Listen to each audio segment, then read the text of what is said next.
Hello दोस्तों, मैं राकेश और आप देख रहे हैं मैथ्स विद राकेश छोकर। दोस्तों, मैं आपको सीईटी के जो प्रीवियस ईयर के पेपर हुए थे वो सभी पेपर सोल्व करा रहा हूं, जिसमें मैंने अभी तक 4 से 5 पेपर सोल्व करा दिए हैं आपके। और इसमें हमारा जो मैथ के क्वेश्चन है उसको किस बेस्ट तरीके से सोल्व किया जा सकता है वो सारे मैं आपको बता रहा हूँ। अगर आप सीईटी 2024 को टारगेट कर रहे हो तो ये सीरीज आपके लिए बहुत इंपॉर्टेंट है। इस सीरीज के सारे आप वीडियोस देख लें, इससे आपको ये भी समझ आएगा कि मैथ का लेवल क्या है। सेकंड वन, मैं प्रीवियस ईयर क्वेश्चन के साथ साथ आपको मेथड बता रहा हूँ कि इन क्वेश्चन को कैसे करना है। अगर आप मेरे चैनल पर नए हैं तो चैनल को सब्सक्राइब जरूर कर लें और बेल का बटन दबा लें, ताकि जब भी मैं इस सीरीज की कोई भी वीडियो बनाऊं तो आपके पास नोटिफिकेशन आए। तो चलिए दोस्तों, शुरू करते हैं। सबसे पहला क्वेश्चन हमारा देखिए, हमारे जितने भी क्वेश्चन होंगे इसमें मैं कोशिश करूंगा उसका पूरा आइडिया बताऊं आपको। उससे आपको क्वेश्चन तो आएगा ही, साथ में इस टाइप का कभी भी आपके एग्जाम में क्वेश्चन आए तो आप तुरंत देख के ही कर पाओ। जो पहला क्वेश्चन है हमारा वो प्रॉफिट एंड लॉस से है। प्रॉफिट एंड लॉस में क्वेश्चन में दिया हुआ है कि on selling 17 balls for ₹720 there is a loss equal to cost price of 5 balls, the cost price of 1 ball.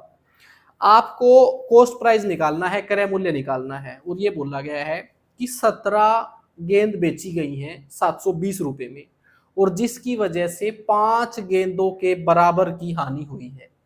तो ऐसे क्वेश्चन में आपने क्या करना है भाई, 5 गेंदों के बराबर, 5 गेंदों के क्रय मूल्य के बराबर हानि हुई है।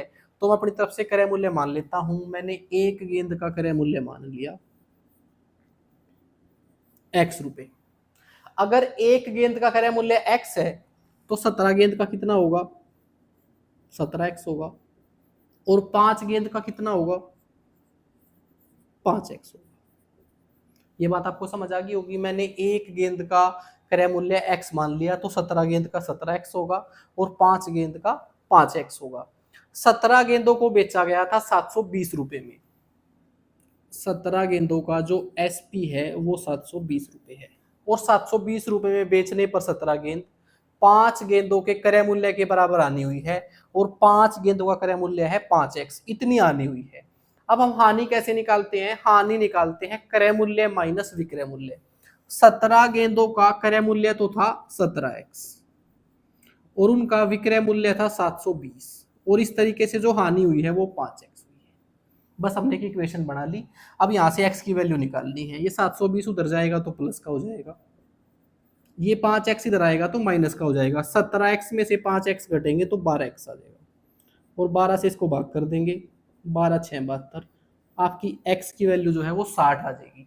आपसे क्वेश्चन में पूछा गया था कि एक बाल का क्रय मूल्य बताओ, और x हमने एक बाल का क्रय मूल्य ही माना था, तो वो आ गया है 60। चलिए नेक्स्ट क्वेश्चन पे चलते हैं।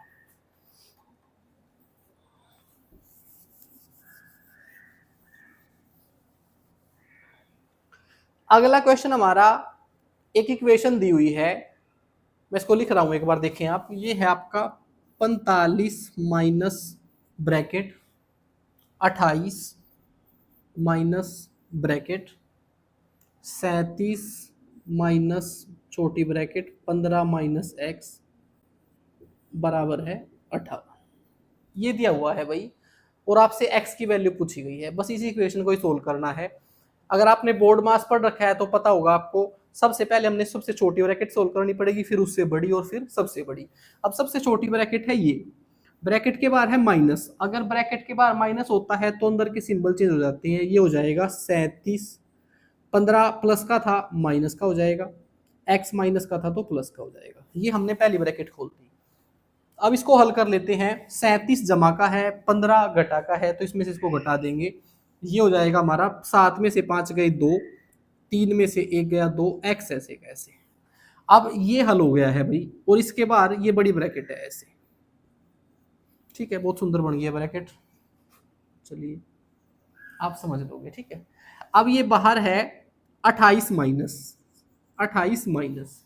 अब इस ब्रैकेट के बाहर भी माइनस है। मैंने अभी बताया अगर ब्रैकेट के बाहर माइनस है और ब्रैकेट को हटाते हैं तो अंदर के सिंबल चेंज हो जाते हैं। ये हो जाएगा 28, 22 माइनस का हो जाएगा, और x भी माइनस का हो जाएगा। अब 28 प्लस का है और 22 माइनस का है, तो इसमें से माइनस हो जाएगा। 28 में से 22 गया 6, और माइनस का x। अब हमने इसको भी हल कर दिया। अब ये यहां तक हल हो गया है। अब ये बड़ी ब्रैकेट लगी हुई है ऐसे, और बाहर है -45। ठीक है। अब अगर हम इसको हल कर रहे हैं, बड़ी ब्रैकेट के बाहर भी माइनस है, और जब ब्रैकेट हटेगी तो अंदर के सिंबल चेंज हो जाएंगे। ये हो जाएगा 45 माइनस का तो 6 हो जाएगा और प्लस का हो जाएगा x। और ये किसके बराबर था? 58 के। आपको समझ आ गया होगा, हमने एक एक ब्रैकेट खोल ली और जहां सिंबल चेंज करने की जरूरत थी वो चेंज किया। अब 45 में से 6 गए 39, ये बच गया है आपका 39 प्लस में x बराबर 58। ये 39 प्लस का है, बराबर से उधर जाएगा तो माइनस का हो जाएगा, ये हो जाएगा 58 माइनस 39। बस ये घटा दीजिए, आपका आंसर आ जाएगा। 18 में से 9 गया 9, 4 में से 3 गया 1। आपकी जो x की वैल्यू है वो 19 आ गई है और आपसे x की वैल्यू ही पूछी गई थी। चलिए अगले क्वेश्चन पे चलते हैं। वो क्वेश्चन बहुत आसान है। जिस क्वेश्चन में जो बेसिक बात बताने की जरूरत होगी वो मैं जरूर बताऊंगा, अदरवाइज ये क्वेश्चन ऐसे हैं, बस आप मेरे साथ हल करें, आपको ये समझ आएगा कि आपने एग्जाम में अप्रोच क्या लेनी है। जो अगला क्वेश्चन हमारा वो पार्टनरशिप से है, और पार्टनरशिप के क्वेश्चन में आपको एक फार्मूला पता होना चाहिए, और वो फार्मूला है आपका जो प्रॉफिट शेयर होता है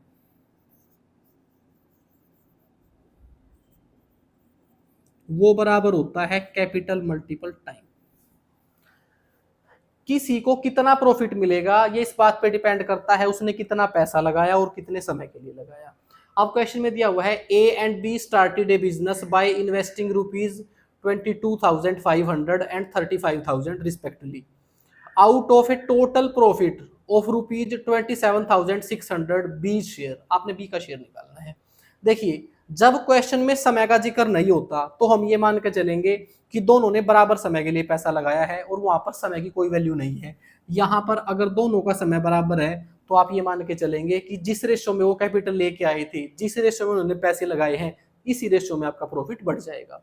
और अब यहाँ टाइम की जरूरत क्यों नहीं है? क्योंकि क्वेश्चन में आपको टाइम बताया ही नहीं गया है, तो ऐसे में हम ये मान के चलेंगे दोनों ने बराबर समय के लिए पैसा लगाया है। अब एक है ए, एक है बी। ए ने पैसा लगाया था 22,500 और बी ने पैसा लगाया था 35,000। ठीक है, जितना उन्होंने पैसा लगाया, जितने रेशो में उन्होंने पैसा लगाया, उतने ही रेशो में उनका प्रॉफिट बटेगा। तो सबसे पहले इसको हम रेशो में कन्वर्ट कर लेते हैं। 2 जीरो से 2 जीरो कैंसिल होगी, इसको 25 से भाग कर लो। 25 9 225, 25 एकम 25, 25 4 100। ये आ गया आपका 9:14। अब जो प्रॉफिट बटेगा वो इस रेशो में बटेगा। ए को 9 अनुपात मिलेंगे और बी को 14। अब हम प्रॉफिट देख लेते हैं। प्रॉफिट है 27,600। आपने 27,600 रुपए बांटने हैं ए और बी में, और किस रेशो में बांटने हैं? 9 और 14 रेशो में बांटने हैं। अब ये है आपका, यहां से आगे यूनिटरी मेथड। इसको मैंने पूरी डिटेल से बता रखा है, मैंने एक बेसिक मैथ की सीरीज भी शुरू कर रखी है। अगर आपको मैथ की बिल्कुल भी समझ नहीं है, आपके बेसिक्स क्लियर नहीं है, तो उस सीरीज को आप जरूर देख लें। उसमें मैंने बताया था आपको कि अगर इस पैसे को इस अनुपात में बांटना है तो हमने 1 यूनिट की वैल्यू निकालनी होती है। और 1 यूनिट की वैल्यू हम कैसे निकाल लेंगे? इन दोनों को जोड़कर उससे इसको भाग कर देंगे, 1 यूनिट की वैल्यू आ जाएगी। इस रेशो में बांटना है, इस पैसे को बांटना है, तो इस पैसे को इन दोनों रेशो के जोड़ से भाग कर देंगे। इसको अगर मैं जोड़ रहा हूं तो यह है 23 यूनिट। 23 से इसको भाग करेंगे तो 1 यूनिट की वैल्यू आ जाएगी। ये हो जाएगा 23 एकम 23, 23 दूनी 46। 1 यूनिट की वैल्यू जो है वो 1200 आ गई है। अगर 1 यूनिट की वैल्यू 1200 आ गई है, अब इस 1200 को इसके साथ गुणा करेंगे तो ए का शेयर आ जाएगा, 1200 से इसको गुणा करेंगे तो बी का शेयर आ जाएगा। क्वेश्चन में आपसे बी का शेयर पूछा गया, तो बी का शेयर हो जाएगा 14 गुणा में 1200। बस इसको हल कर लीजिए। 2 जीरो से 2 जीरो, 12 4 48, 12 एकम 12 और 4 16। जो बी का शेयर है वो 16,800 होगा। चलिए नेक्स्ट क्वेश्चन पे चलते हैं। तो आप क्वेश्चन देख रहे हो कितने आसान हैं, और सीईटी के एग्जाम में पिछली बार आपका क्लियर कट सिलेबस बता दिया गया था कि जो आपके मैथ के क्वेश्चन है वो 15 आते हैं।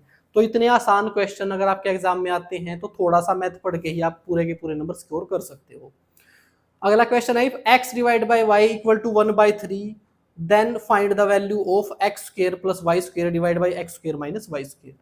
सबसे पहले आप एक चीज समझें, क्वेश्चन में आपको x divide by y equal to 1/3 दे रखा है। इसका मतलब क्या है, पहले आप ये समझें। इसका मतलब ये है आपको x और y का रेशियो दे रखा है। जब आपके पास x और y का रेशियो दे रखा हो तो यहां पर x को आप 1 मान सकते हो और y को 3 मान सकते हो, अगर जो आपसे पूछा है आंसर में उसकी डिग्री सेम है। अब डिग्री से मेरा क्या मतलब है? आपसे जो क्वेश्चन में पूछा गया है ना, इसके सामने लिखने की जगह है ना भाई, आपसे पूछा गया है कि x square plus y square divide में x square minus y square. जो आपने निकालना है उसकी डिग्री बराबर होनी चाहिए। ऊपर यहाँ पर 2 डिग्री है, यहाँ पर भी 2 डिग्री है, नीचे भी 2 डिग्री है, नीचे भी 2 डिग्री है। इस तरीके से अगर डिग्री बराबर है तो आप x की वैल्यू 1 रख सकते हो और y की वैल्यू 3 और आपका आंसर आ जाएगा। एक तो हमारा तरीका ये है। दूसरा, पहले तो आप इसी तरीके से डायरेक्ट वैल्यू रखो और आंसर निकाल के देखो एक बार। मुझे चाहिए दोनों का स्क्वायर, तो मैंने क्या किया, दोनों तरफ स्क्वायर कर दिया। बजाय में एक एक का स्क्वायर करूं तो ये हो जाएगा एक्स स्क्वायर डिवाइड में वाई स्क्वायर इक्वल टू, एक का स्क्वायर करेंगे एक ही रहेगा और 3 का स्क्वायर करेंगे 9 हो जाएगा। तो एक्स स्क्वायर की वैल्यू 1 है और वाई स्क्वायर की वैल्यू 2 है, वो रख दीजिए। एक्स स्क्वायर की वैल्यू 1, वाई स्क्वायर की वैल्यू 9, ऊपर दोनों को जोड़ना है तो 9 और 1 10, ऊपर आ गया है 10। नीचे क्या करना है, एक्स स्क्वायर में से वाई स्क्वायर घटाना है। एक्स स्क्वायर की वैल्यू है 1 और वाई स्क्वायर की वैल्यू है 9, तो यहाँ पर क्या हो जाएगा 10 बटे में माइनस का 8, क्योंकि 9 बड़ा था और माइनस का है। आपको पता है हम कभी भी डिनोमिनेटर पे माइनस नहीं लगाते, अगर होता है तो उसको ऊपर ही लेके चले जाते हैं। तो ये जाएगा माइनस का 10 बटे 8। अब अगर ये कॉमन फैक्टर से डिवाइड हो रहे हैं तो इसको डिवाइड कर दो, ये 2 से डिवाइड हो रहा है तो ये जाएगा 2 5 10, 2 4 8। ये आपका आंसर आ गया है। पहला बेसिक तरीका इस क्वेश्चन का ये हो सकता था जो मैंने आपको बता दिया, डायरेक्ट वैल्यू पुट कर दी। दूसरा एक तरीका क्या हो सकता था, ये सब कुछ करने की बजाय एक हमारा रूल होता है जिसको हम CND, कॉम्पेंटो डिविडेंडो रूल बोलते हैं, उससे भी आप इस क्वेश्चन को निकाल सकते थे। मैंने रेशियो में आपको वो डिटेल से बताया है, बहुत अच्छा कंसेप्ट है जिससे इस प्रकार के बहुत सारे क्वेश्चन हल हो जाते हैं। CND रूल क्या कहता है, अगर ऐसे इक्वेशन दे रखी है हमारे को तो इसमें एक जोड़ दो, एक जोड़ने का मतलब ये इसको ऊपर जोड़ दो तो ये हो जाएगा एक्स स्क्वायर प्लस में वाई स्क्वायर। अगर यहां ऐसा की है तो यहां भी ऐसे ही करना पड़ेगा, 1 प्लस में 9। दूसरा हमने क्या करना है, इस ऊपर वाले में से नीचे वाला घटा दो, x square minus y square.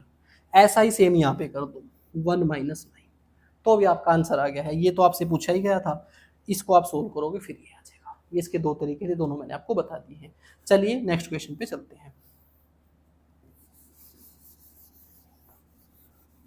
भाई देखिए, शायद आपको पता होगा कि लंबे टाइम से ना तो CET का रिजल्ट आ रहा है और ना ही एग्जाम हो रहे हैं, ना ही नेक्स्ट वाला फॉर्म निकल रहा है। ऐसे में हम डिमोरलाइज हो जाते हैं और ना ही किसी एग्जाम की तैयारी करते, या फिर ये मान के चलते हैं कि CET का तो एग्जाम नहीं होगा, हम घर बैठ जाते हैं, किसी और की तैयारी करना शुरू कर देते हैं, फिर छोड़ देते हैं। देखिए मैं आपको एक क्लियर कट चीज़ बताऊं, जो आपका गवर्नमेंट एग्जाम होता है ना, वो दो ही चीज़ का त्याग मांगता है आपसे, एक कंसिस्टेंसी से पढ़ना और दूसरा सब्र। एग्जाम आपके कभी भी हो, अगर आप लगातार पढ़ते रहते हो तो कहीं ना कहीं सिलेक्शन जरूर होता है। जो इस तरीके से पहले नेगेटिव हो जाते हैं कि भाई फॉर्म नहीं निकल रहे हैं, रिजल्ट नहीं आ रहे हैं, वो कहीं नहीं पहुंचते। तो इसलिए जो चीज़ आपके हाथ में नहीं है उनके बारे में नहीं सोचना है, आप अपनी तैयारी शुरू कर दीजिए, जब भी एग्जाम आए आप तुरंत ही क्वालिफाई कर पाओ। अगला जो क्वेश्चन है आपका वो मेंसुरेशन का है।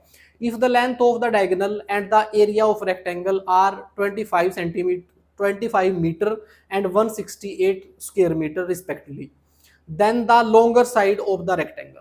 भाई जो मैंने इससे पहले आपका CET का पेपर सोल्व कराया था तो उसमें मैंने आपसे कुछ ट्रिपलेट लिखवाए थे, वो क्या होते हैं देखिए। सबसे पहले इसमें जिक्र किया गया है एक रेक्टेंगल का, जिसको हम हिंदी में बोलते हैं आयत। आयत जो होती है उसके आमने सामने की भुजा बराबर होती है, उसको हम लंबाई बोलते हैं और चौड़ाई बोलते हैं। इसके सारे एंगल 90 डिग्री के होते हैं। अब आपसे क्वेश्चन में दो चीज दी गई हैं, एक तो इस आयत का डायगोनल दिया गया है, इसके दोनों डायगोनल बराबर होते हैं, चाहे आप ये खींचो चाहे ये खींचो, उससे कोई फर्क नहीं पड़ेगा।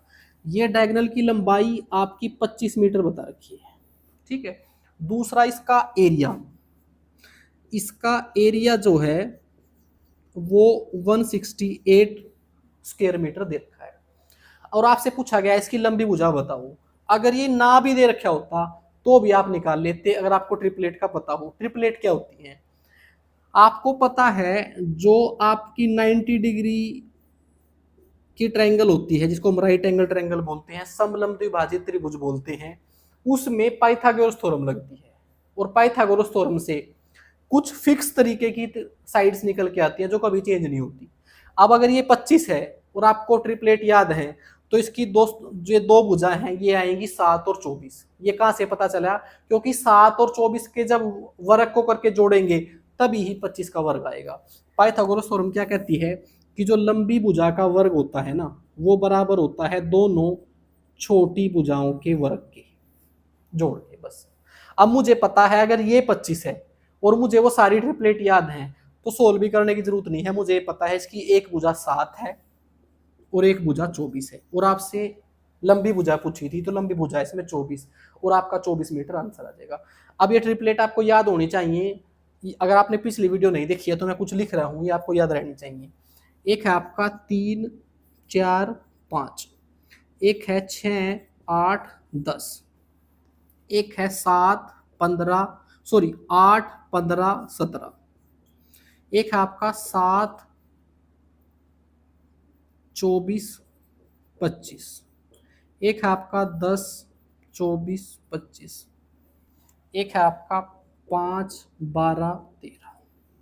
ठीक है, ये सभी इस पाइथागोरस थ्योरम से आई हैं। इससे ये बात आप ध्यान रखिए, जो सबसे लंबी भुजा है वो तो एच फिक्स है। अगर 5 है ये तो ये 3 और 4 होती, अगर ये 10 होती तो ये 6 और 8 होती, अगर ये 17 होती तो 8 और 15 होती। अब ये 25 है तो भुजा क्या होंगी हमारी 7 और 24 होगी। ठीक है, अगर अब आपको ये ट्रिपलेट नहीं आते और तो भी आपने क्वेश्चन सोल्व करना है तो हम कैसे करेंगे? फिर तरीका हमारा ये रहेगा कि मैंने ये मान ली है लंबाई, ये मान ली है चौड़ाई। पहले तो मैं लिखूंगा कि लंबाई का वर्ग और चौड़ाई का वर्ग जब हम करेंगे तो 25 आएगा। दूसरा, अक्षेत्रफल कैसे निकलता है? अक्षेत्रफल निकलता है लंबाई गुणा चौड़ाई बराबर 168। अब ऐसे में मैं ऐसी कोई दो संख्याएं सोचूंगा जिनको गुणा करने से 168 आता है और उनका वर्ग करके जोड़ करने से 25 आता है, तब भी आपकी वैल्यू वही आएंगी। ठीक है, अच्छा सॉरी 25 का वर्ग होता है।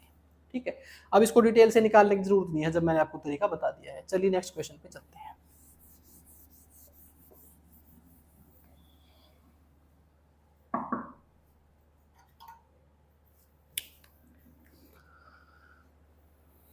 अगला क्वेश्चन आपका सिंपल इंटरेस्ट का है।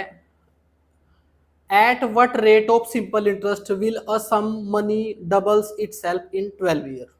आपको बताना है कि किस रेट से कोई पैसा 12 साल में दुगुना हो जाता है, और जो रेट ऑफ इंटरेस्ट है वो सिंपल इंटरेस्ट है। तो सबसे पहले आपने क्या करना है, सबसे पहले आपको एक बेसिक फार्मूला पता होगा सिंपल इंटरेस्ट का। सिंपल इंटरेस्ट को शॉर्ट फॉर्म में ऐसा ही बोल देते हैं, जो बराबर होता है मूलधन गुणा में दर गुणा में समय बटे में 100। ये आपको पता होगा। अब आपसे क्वेश्चन में बोला गया है कि 12 साल में, टाइम है आपके 12 ईयर, 12 साल में कोई पैसा मूलधन दुगुना हो जाता है। अगर 1 यूनिट था तो अमाउंट जो है वो 2 यूनिट हो गया है। ये चीजें आपको दे रखी थी क्वेश्चन में, बोला गया था कि कोई पैसा 12 साल में एक सर्टेन रेट ऑफ इंटरेस्ट से 2 गुना हो जाता है। तो मैंने क्या किया, मैंने ये मान लिया अगर मूलधन 1 है तो मिश्र धन कितना होगा, 2 होगा, क्योंकि दुगुना और इनके बीच का अंतर ही हमारा ब्याज होता है, और वो कितना आ गया है, वो आ गया है 1 यूनिट। ये ओरिजिनल वैल्यू नहीं है, मैंने अपनी तरफ से कंपैरिजन किया है रेशो का। अब अगर मैं इस फार्मूले में रख दूं तो क्या रेट निकल के आ जाएगा? जी हाँ, मेरे पास टाइम है, प्रिंसिपल है, एसआई है। जब 3 चीजें हैं तो चौथी चीज हम इस फार्मूले में रख के निकाल सकते हैं। मैंने जो यहां से साधारण ब्याज निकाला वो आया है 1 यूनिट, मूलधन जो आया है वो भी है 1 यूनिट, रेट मैंने निकालना है और टाइम है 12 ईयर और डिवाइड में 100। बस इसको हल कर दीजिए, आपका आंसर आ जाएगा। ये 100 इधर आएगा, गुणा में हो जाएगा, और ये 12 इधर भाग में आ जाएगा, तो ये आ जाएगा आपका रेट। 100 को अगर 12 से भाग करेंगे तो ये आ जाएगा 8 सही 1/3%। यही आपका आंसर है। बस इस बेसिक फार्मूले से हमने निकाला है। चलिए नेक्स्ट क्वेश्चन पे चलते हैं।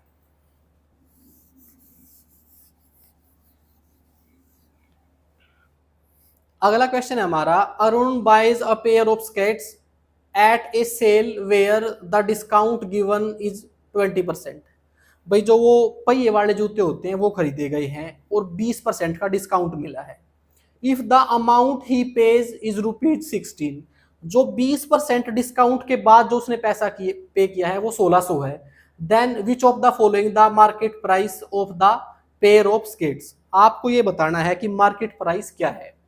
सबसे पहले आपने क्या करना है, आप ये समझे कि जूते खरीदे गए हैं, एक फिक्स अमाउंट था, उस पर 20% की छूट मिल गई है, उसके बाद 1600 रुपये पे किए गए हैं, और आपसे पूछा गया है कि अगर 20% की छूट ना हो तो वो टोटल अमाउंट क्या है।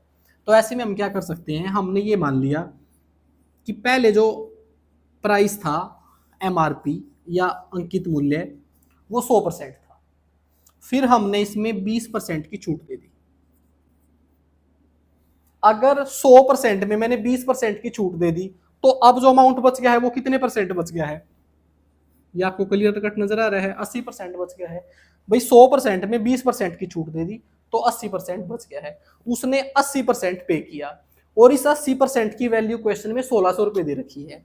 तो मैं ये बोल सकता हूं कि जो ये 80% है ना, ये 1600 रुपये के बराबर है। मैंने वैल्यू निकालनी है 100% की। अब 100% की वैल्यू कैसे निकाल लें, मैंने दोनों तरफ 8 से भाग कर दिया। अगर मैंने इसको 8 से भाग कर दिया तो ये आ गया है 10%, इसको मैंने 8 से भाग किया तो ये आ गया है 200। 10% की वैल्यू 200 है, अब दोनों तरफ मैंने 10 से गुणा कर दिया, तो 100% की जो वैल्यू है वो निकल के आ गई है 2000, और यही आपका आंसर है ऑप्शन डी। अगर ये 20% की छूट ना दी होती तो जूतों का मूल्य जो होता वो 2000 होता। चलिए नेक्स्ट क्वेश्चन पे चलते हैं।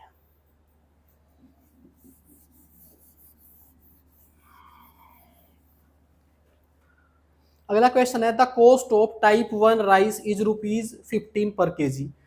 भाई राइस जो चावल हैं वो टाइप 1 के, उनका जो भाव है वो है 15 रुपए per KG, and type 2 rice is ₹20 पर केजी। जो टाइप 2 के चावल हैं उनका रेट है 20 रुपए पर केजी।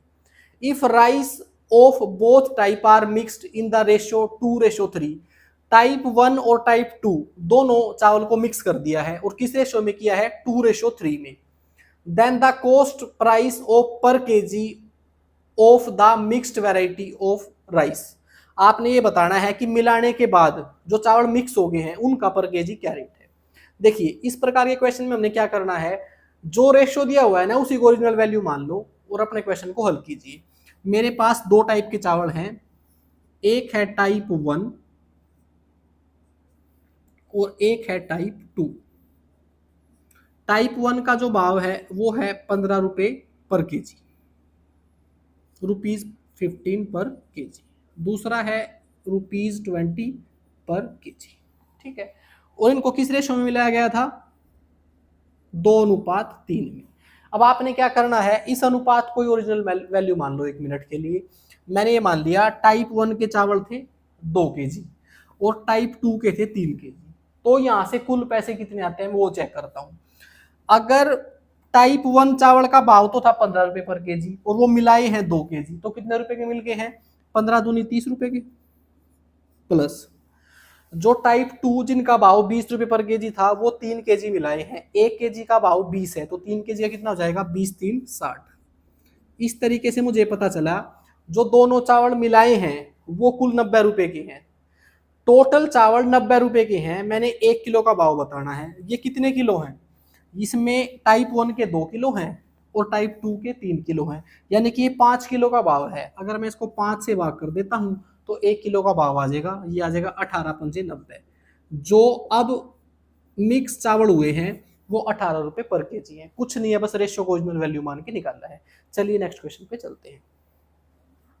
भाई क्वेश्चन आसान है, इनके बारे में कुछ ज़्यादा बताने वाली बात नहीं है, और जो बेस्ट तरीके से इनको हल करना चाहिए वो मैं आपको बता रहा हूँ।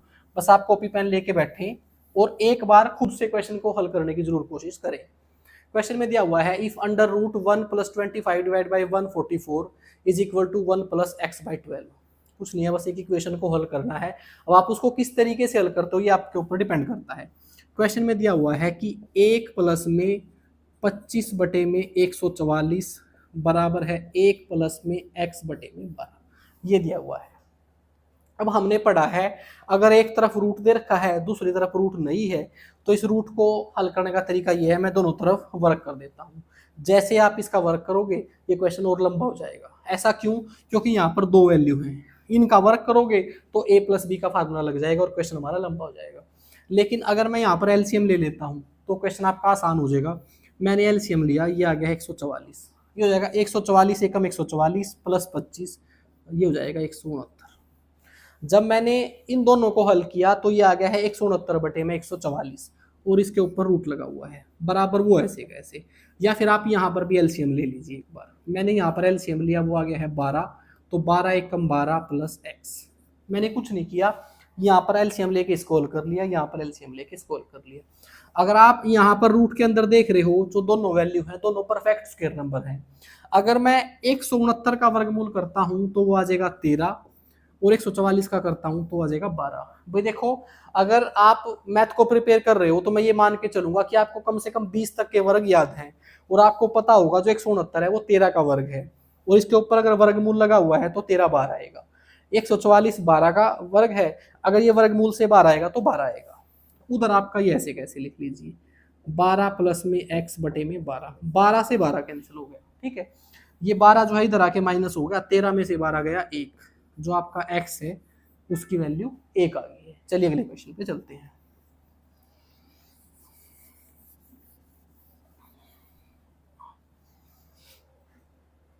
अगला क्वेश्चन आपका स्पीड एंड डिस्टेंस का है।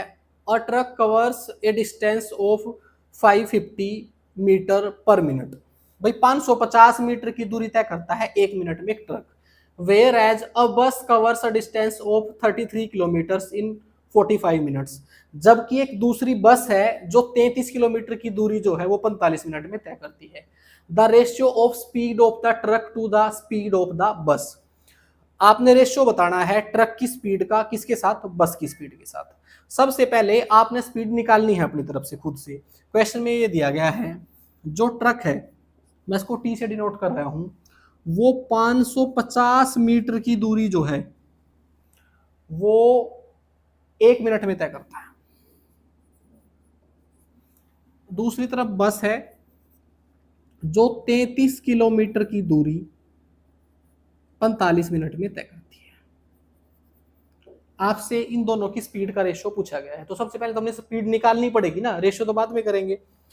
यहां से मैं इनकी अगर स्पीड निकाल लूं तो मैंने पिछली क्लास में बताया था आपको कि यहां पर जो फार्मूला होता है स्पीड निकालने का वो होता है speed equal to distance upon time. ये की फार्मूला है इस पूरे चैप्टर में। स्पीड जो निकलती है कितना डिस्टेंस ट्रेवल किया गया है और कितने टाइम में किया गया है, ऐसे स्पीड निकलती है। तो यहाँ पर मेरे पास दोनों चीज है। अगर मैं ट्रक की स्पीड निकालना चाहता हूं तो ट्रक ने जो डिस्टेंस तय किया है और जितने टाइम में किया है इसको इससे डिवाइड करना है और आपका यहाँ से जो रेशियो जो यहाँ से आपका निकल के आएगा वो निकल के आएगी स्पीड। ऐसे ही यहाँ अगर आपने बस की स्पीड निकालनी है तो बस ने दूरी तय की है 33 किलोमीटर और नीचे दिया हुआ है समय, ऊपर डिस्टेंस है नीचे टाइम है, यहाँ से भी आपका स्पीड निकल जाएगी। लेकिन एक बात ध्यान देने वाली है, यहाँ पर जो स्पीड निकल के आएगी वो होगी किलोमीटर पर मिनट और यहाँ पर जो स्पीड निकल के आएगी वो होगी मीटर पर मिनट। ऐसे में आप रेशियो दो सेम चीज का कर सकते हो। ये मैंने रेशियो की पहली क्लास में बताया था, मैंने रेशियो कंप्लीट पढ़ा रखा है। रेशियो एक एग्जाम पॉइंट ऑफ व्यू से बहुत इंपॉर्टेंट चैप्टर होता है। अर्थमेटिक में हर चैप्टर में कहीं ना कहीं यूज होता है, इसलिए मैंने उसको अलग से पढ़ा दिया है। तो वहां पे मैंने क्लियर कट बताया था आपको कि हम सेम चीज का रेशियो कर सकते हैं। अगर ये स्पीड किलोमीटर पर मिनट होगी और ये मीटर पर मिनट होगी तो यहाँ पर इसका रेशियो नहीं कर सकते, दोनों की यूनिट सेम होनी चाहिए। तो उसके लिए हमने इनकी यूनिट सेम करनी पड़ेगी। यहाँ भी मिनट है यहाँ भी मिनट है, ये चलेगा। ये मीटर है ये किलोमीटर है, तो इस किलोमीटर को मीटर में कन्वर्ट कर लेते हैं, थोड़ा आसान रहेगा। आपको पता होगा 1 किलोमीटर में 1000 मीटर होते हैं। अगर मैं इसको 1000 से गुणा कर देता हूं तो ये मीटर में कन्वर्ट हो जाएगा। अब इस तरफ से भी आपकी स्पीड निकल गई है, इस तरफ से भी स्पीड निकल गई है, दोनों का रेशियो निकालना है बस। अब आप इसको हल कर दीजिए। मैंने इसको अलग से हल नहीं किया, इसको भी अलग से हल नहीं किया, दोनों को इकट्ठा रख लिया। इससे क्या होगा, एक दूसरे को काटने में थोड़ी आसानी रहेगी। 0 से 0 कैंसिल हो गया है, ये कट रहा है मेरा 11 से, 11 5 55, 11 3 33 और 2 0 लगी हुई है। और देख लीजिए 5 से कट रहा है, ये 5 6 30 60 आ गया है। यहां तो अब एक ही आ गया है, यहां पर आ गया है 60/45, तो ये 15 से कट रहा है, 15 4 60, 15 3 45, यहां पर आ गया है 4/3 और ये 3 डिवाइड में है, इधर आएगा तो गुणा में हो जाएगा, तो ये हो जाएगा 3/4। ये आपकी स्पीड का रेशियो निकल के आ गया है। पहले हमने क्या किया, दोनों को सेम डिग्री में किया, उसके बाद उनका रेशियो किया, जो जिससे डिवाइड होता है वो कर दिया। चलिए अगले क्वेश्चन पे चलते हैं। The HCF of two numbers is 28 and their LCM is 336. If one number is 112, the other number is। भाई आपका LCM HCF का बहुत ही आसान क्वेश्चन है जिसमें आपको HCF LCM और एक नंबर दिया हुआ है। एक फार्मूला आपको याद होगा जो इस चैप्टर में बार बार यूज होता है कि अगर दो संख्याएं दे रखी हैं और उनका LCM HCF दे रखा है तो उन दोनों संख्याओं का जो गुणनफल होता है वो उनके LCM और HCF के गुणनफल के बराबर होता है। अब इसमें से जो जो वैल्यू आपको दे रखी है वो पुट कर दीजिए। सबसे पहले तो आपको बता रखा है कि HCF जो है वो 28 है और LCM जो है वो 336 है और एक संख्या दे रखी है आपको 112 और दूसरी निकालनी है, उसको मैंने ऐसे ऐसे बस इस फार्मूले में वैल्यू पुट की है। अब आप इसको हल कर लीजिए, ये हो जाएगा मेरा, ये कट गया है 112 3 और 28 को अगर हम 3 से गुणा करते हैं तो 3 8 24 84 आ गया है। दूसरी संख्या जो आपकी 84 आ गया। बिल्कुल आसान क्वेश्चन है, बस इस फार्मूले में रखना था।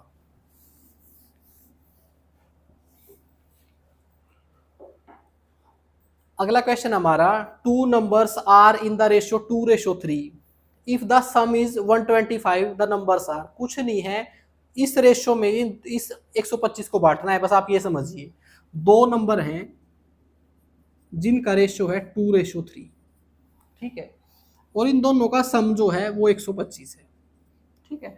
अगर इन दोनों का सम 125 है तो इसका मतलब ये है इन दोनों को अगर मैं जोड़ूं तो 125 के बराबर कर सकता हूं। अब इन दोनों को अगर मैं जोड़ता हूं, पहला है 2 यूनिट, दूसरा है 3 यूनिट, तो इनका जोड़ हो जाएगा 5 यूनिट। इसका मतलब हमारी 5 यूनिट जो है वो 125 के बराबर है। यहाँ से मैं अगर 1 यूनिट का मान निकालता हूं तो 5 से इसको भाग कर देंगे, 5 2 10 5 5 25। 1 यूनिट का मान 25 आ गया है। 25 से इसको गुणा करूंगा तो पहली संख्या आ जाएगी, इसको गुणा करूंगा तो दूसरी संख्या आ जाएगी। क्वेश्चन में आपसे दोनों संख्याएं पूछ रखी हैं, तो 25 दूनी 50 पहली संख्या आ गई है, 25 3 75 अगली संख्या आ गई आपकी। तो आपका आंसर है बी।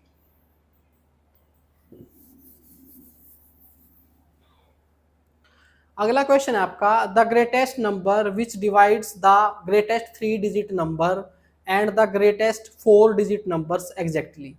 भाई वह बड़ी से बड़ी संख्या बतानी है जो 3 अंकों की सबसे बड़ी संख्या और 4 अंकों की सबसे बड़ी संख्या को भाग कर दे। सबसे पहले 3 अंकों की सबसे बड़ी संख्या कौन सी होती है हमारी? 999। 4 अंकों की सबसे बड़ी संख्या कौन सी होती है? 4 बार 9, ये आपको पता होगा। अगर जितने भी अंकों की सबसे बड़ी संख्या बतानी है उतने ही हम 9 लिख लेते हैं। 3 अंकों की सबसे बड़ी संख्या 3 9, 4 अंकों की सबसे बड़ी संख्या 4 9। अब आपको वो सबसे बड़ी संख्या बतानी है जो इन दोनों को भाग कर दे। वो सबसे बड़ी से बड़ी संख्या क्या होगी जो इन दोनों को भाग कर दे? वही HCF होता है। कहने का मतलब आपने इनका HCF निकालना है।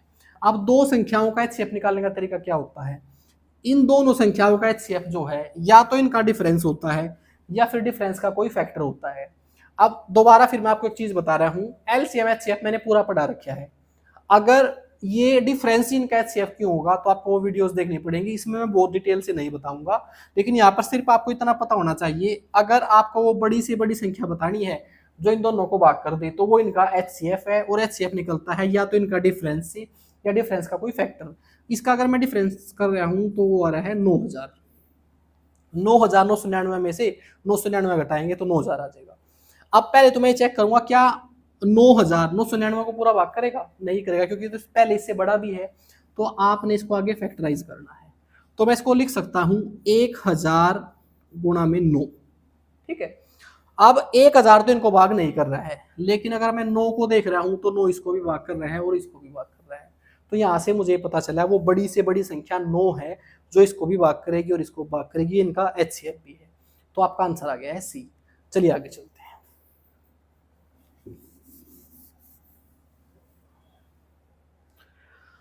अगला क्वेश्चन आपका, the radius of a cylinder is 5 centimetre more that it is height.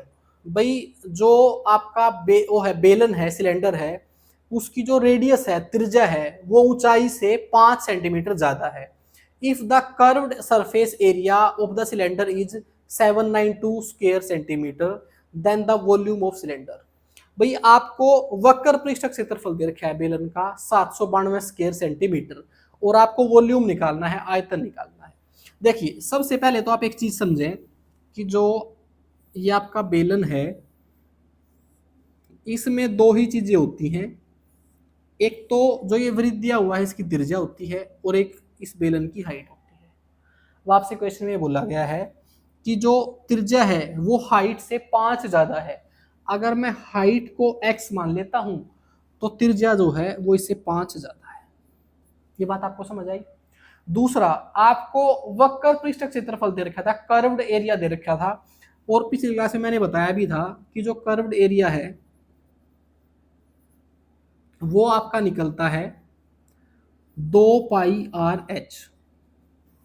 ये आपके वक्र पृष्ठ क्षेत्रफल निकालने का फार्मूला है। और ये जो कर्व्ड एरिया है पहले ही आपको 792 स्क्वायर सेंटीमीटर दे रखा है। तो मेंसुरेशन में क्वेश्चन हल करने का तरीका एक ही होता है, आपको कर्व्ड एरिया दे रखा था वो उसके फार्मूले के बराबर कर दो बस। अब यहाँ पर जो जो वैल्यू दे रखी है आपको उसको पुट कर दो। एक 2 है, पाई का मान हमारा 22/7 होता है। मैंने इसको मान लिया h जो है मेरा x है और r जो है वो x प्लस में 5 है, उधर 792 ऐसे कैसे, ठीक है। अच्छा, अब इसको हल कीजिए एक बार। मैंने इसको 11 से काट दिया, 11 दूनी 22, 11 7 77, 11 दूनी 22। अब यहाँ पर बच गया है 4, 4 से इसको काट दिया, 18 4 72। यहाँ पर बच गया है मेरा x इंटू एक्स प्लस 5, ये 7 उधर जाके गुणा हो गया, 18 गुणा में 7, ये बच गया है, ठीक है। अब यहाँ पर आपको थोड़ा सा दिमाग लगाना पड़ेगा। आपने ऐसे दो नंबर सोचने हैं कि जिनकी गुणा करूं तो 18 7 126 आ जाए, लेकिन उनके बीच डिफरेंस जो हो 5 का हो। अब ऐसे हम कैसे करते हैं, देखिए एक बार 18 को भी तोड़ दीजिए। 18 को मैं लिख सकता हूं 3 गुणा 3 गुणा 2 गुणा 7।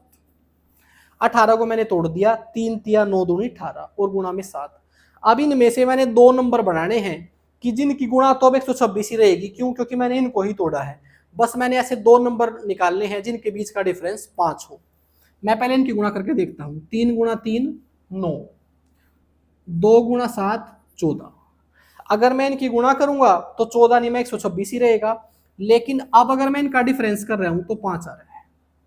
इसका मतलब जो छोटी वैल्यू है वो है ऊंचाई और जो बड़ी वैल्यू है वो है त्रिज्या, ठीक है। ये बात समझ आ गई होगी आपको। यहाँ से मैंने हाइट निकाल ली है वो 9 सेंटीमीटर है और रेडियस निकाल ली है वो 14 सेंटीमीटर है। आपने वॉल्यूम निकालना था। वॉल्यूम जो निकलता है वो निकलता है πr²h। अब पाई का मान है 22/7, r है 14 तो 14 गुणा 14 हो जाएगा और h है 9। बस इसको हल कर लीजिए। 7 से इसको काटा गया है 2, ये 22 है, इसमें से 2 उधर ले जाइए आप तो यहाँ बच जाएगा 11। 2 यहाँ था, 2 इधर से लिया, 2 दूनी 4, 4 गुणा 9 36। बस इसको हल कर लीजिए। 14 गुणा 6, 14 6 84, 8, 14 3 42 और 8 50 और गुणा में 11। अब 11 से गुणा करने का तरीका क्या होता है, पहले ये अंक लिखिए 4, फिर इसमें अगला अंक जोड़िए 4 प्लस में 0 4, फिर 0 में अगला जोड़िए 0 प्लस 5 5 और लास्ट वाला अंक लिख दीजिए। ये आपका आंसर आ गया है 5544। दूसरा, इस क्वेश्चन को हम ऑप्शन से भी कर सकते थे भाई, ये तो डिटेल मेथड है, मैंने आपको बता दिया। अगर आपका मेंसुरेशन का क्वेश्चन आता है तो मैंने ज्यादातर देखा है जो मैं आपको ट्रिक बता रहा हूं वो लग जाती है। आपने निकालना है आयतन और आपका आयतन का फार्मूला है ये πr²h, ठीक है। और पाई का मान होता है 22/7, ठीक है। भाई ऐसा तो पॉसिबल है कि यहां पर अगर पाई का मान 22 है तो शायद 2 कट जाएगा, लेकिन 11 जो है वो एक अभाज्य संख्या है और वो इसमें से नहीं कटेगी। तो इसका मतलब इसमें से जो भी आंसर निकल के आएगा वो 11 का मल्टीपल होना चाहिए। आप ऑप्शन में चेक कर लीजिए, अगर एक ही 11 का मल्टीपल है तो आंसर हो जाएगा। अगर आप चेक करते हो तो 5244 11 से पूरा पूरा डिवाइड नहीं होगा। और उसको चेक कैसे करते हैं, मैं एक नंबर को चेक करके बता रहा हूं आपको। जैसे कि आपने ये नंबर चेक करना है तो 11 से भाग करने का तरीका होता है कि विषम स्थानों का योग अगर सम स्थानों में से घटकर 0 या 11 आए तो तभी वो 11 से भाग होता है। विषम स्थान का मतलब ये, मैंने विषम स्थानों को जोड़ा, 4 और 2 6 आया है, फिर सम स्थानों को जोड़ा, 4 और 5 9 आया है।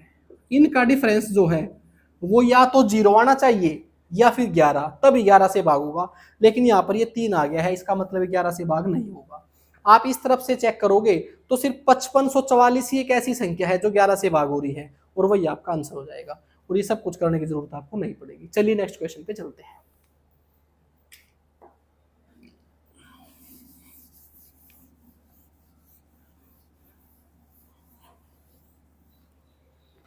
अगला क्वेश्चन है हमारा टाइम एंड वर्क का। A does 20% less work than B in the same time. भाई ये बताया गया है ए जो है वो बी से 20% कम काम करता है सेम समय में, समय दोनों बराबर लेते हैं लेकिन ए बी से 20% कम काम करता है।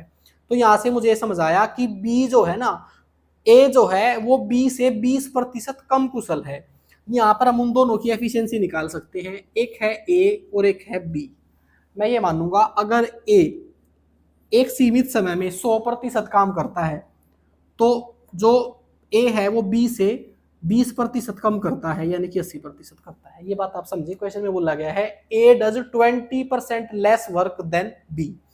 ए जो है बी से 20% कम काम करता है, तो बी अगर 100% करता है तो ए जो है वो 80% करता है। यहां से मैंने इनकी एफिशिएंसी निकाल ली।